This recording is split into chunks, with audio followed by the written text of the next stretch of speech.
Welcome back to Red Band of Destiny, here for the inaugural episode of TV Show of the Year. Bit weird thing with this particular show is it's not going to be released in a very cohesive order. We are randomly starting in 2017, mainly because I wanted to do American Vandal all the way through, which is, of course, what we're covering. So that meant waiting until I got back to 2017. We will eventually get to 2019 and 2020. Most likely they will be Rick and Morty. But that's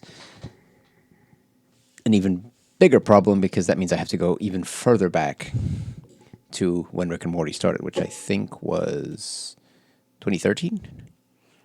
And I'm still not sure how I'm going to do that because obviously 2017 and 2018 are filled with American Vandal.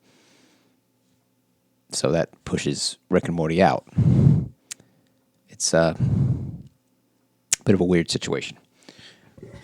But without further ado, here is the first episode of American Vandal. Hard facts, vandalism, and vulgarity.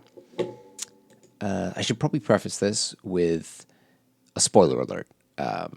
We're going to be covering the episodes in full with all the spoilers from the episode. If you haven't seen the episode, you should probably go see the episode before you watch this. I am going to try and keep the spoilers for future episodes down, so you should be good if you've only watched the first episode to watch this. Though I would recommend you just watch the whole series, binge it. It's like 8 episodes, the first season, and then I presume the second season is similar.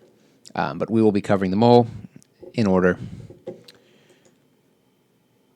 in mid-level detail, I think we should say. So, American Vandal is definitely a contender for my TV show of the decade. I mean, the only real competitor is Rick and Morty. And maybe Sense8, but and also Inside Number 9, but again, not sure about that one.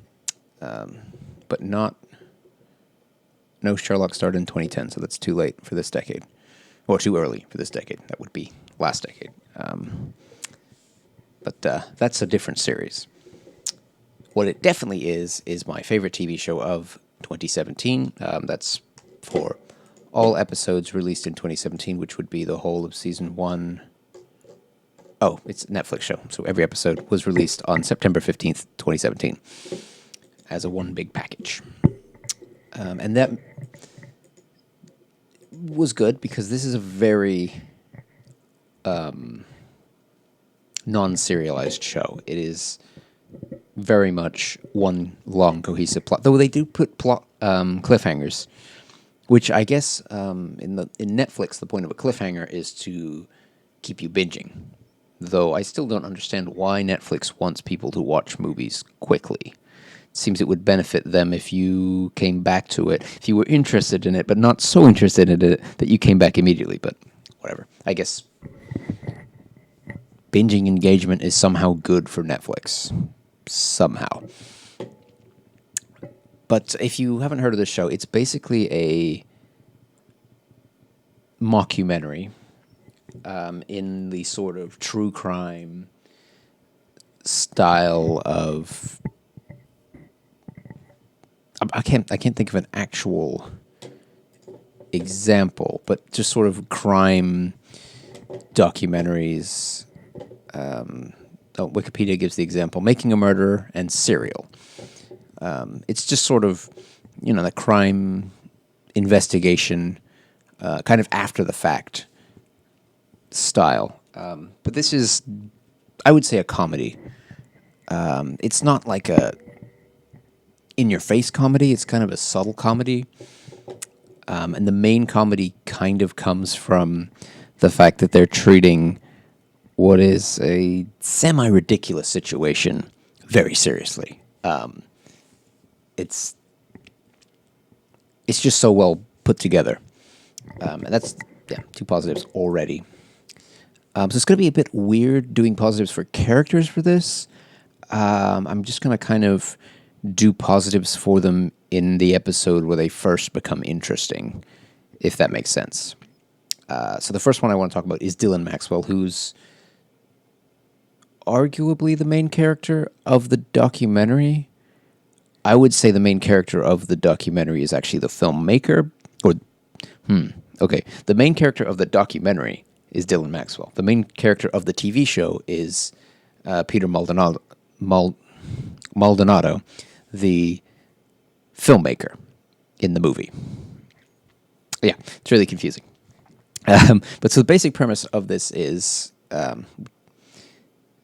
Dylan is accused and, as far as the school board is concerned, guilty of spray painting dicks on every teacher's car. Just the fact that we're talking about dicks here makes this hilarious because they're talking about it and dancing on eggshells with certain people and all this stuff. I shouldn't spoil that too much. But yeah, it's pretty cool.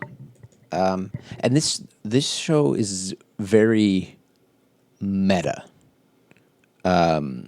More so later on, but the credits, for instance, are all as if this is made by high school students. It's like made by, Riverside High AV Club. I forget what their school is called. I probably shouldn't have done that. Oceanside. I think Oceanside is the name of the town. But the documentary is then premised on trying to figure out, did Dylan really do it, or is he innocent? I mean, he is saying he's innocent, obviously. And that the evidence is bullshit, and et cetera, et cetera. So that's several positives we already got. I got a positive here I want to do for realism. Just a thing I noticed when Dylan's mom was being interviewed is the actress they got for her has, she puts on all this, twitching and nervousness, and it actually looks like someone's being interviewed, and it really sells the character and makes it feel like these are real people. Even though this is technically a comedy, it has that realism, and I really like the way they did that. But yeah, after they set up all of this stuff, they go over the evidence. Main evidence is that the student Alex Tromboli allegedly saw Dylan Maxwell, though that is debatable. His character is questionable by the end of the episode. We'll get to that. And the testimonies of Dylan and his friends are a little messed up, but Dylan says that's because he lied to them about where he was. He said he was going to a store when he was really going to his girlfriend's house, and he didn't want to tell them that because then they'd get jealous, and et cetera, et cetera, et cetera. Which is plausible. Nothing ridiculous about that. But yeah, the main evidence the school board has is Alex Tromboli's testimony, and that is then put into question when it turns out that he says that he went to third base, was it, with the most popular girl in school, and it's yeah, no, because this is some nerdy kid, and everyone's like, there's no way that happened. So his reliability then is put into question, and that is the big cliffhanger of this episode. And there is also one thing that Peter finds out in this episode, which I was actually surprised was so early on in the series, is that the dicks on the cars don't match dicks that Dylan Maxwell drew on whiteboards in one of his teacher's classrooms, and that they're totally different style. There's two clear differences in the style, so it seems a bit odd that it's the same person when the style is so different. The teacher, of course, is Miss Shapiro, which is, I would say, the main big antagonistic villain of the piece, because she seemingly has it out for Dylan, and with some due reason. I mean, he is a troublemaker, very much so. I'm sure everybody knows the troublemaker from high school. He's just an idiot who pulls pranks and stuff and never pays attention, and that high school is just a big joke. I mean, every high school had those kids. I definitely remember those kids when I was in high school. And you kind of wonder what happens to them. Do they eventually just realize that maybe they need to actually do something with their lives, or do they just never do anything with their lives? I don't know. But he's that sort of kid. But she's just like manipulative of everyone. That might be going too far.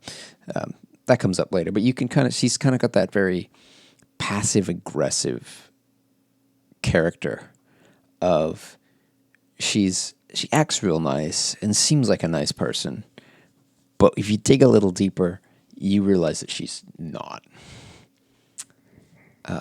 So she is definitely the driving force to getting Dylan expelled, which he's expelled at the beginning of the episode. It's not shown he's actually technically expelled before, but yeah. But yeah, definitely a great way to start the series with this episode. Ends on a nice cliffhanger. And we'll talk about what happens in the next episode next week. I just realized I am doing a episodic series on a series that was not episodic. So we're making this longer than the actual series. But yeah, if you've enjoyed this, we'll be back next week. And we will be doing this for the next 7 weeks. So I hope you join us in the future.